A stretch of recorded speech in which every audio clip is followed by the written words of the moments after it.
Today we're going to demonstrate how to throw and catch a football.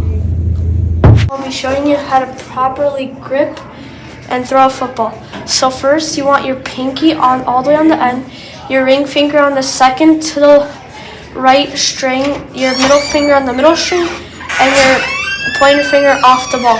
Some people might move it over one and put their pinky here, and then you grip the ball under with your thumb.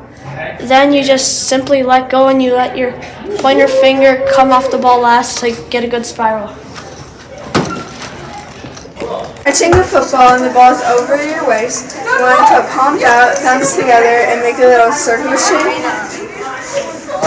And catch. When it's under your waist, you want to put your palms up, pinkies together.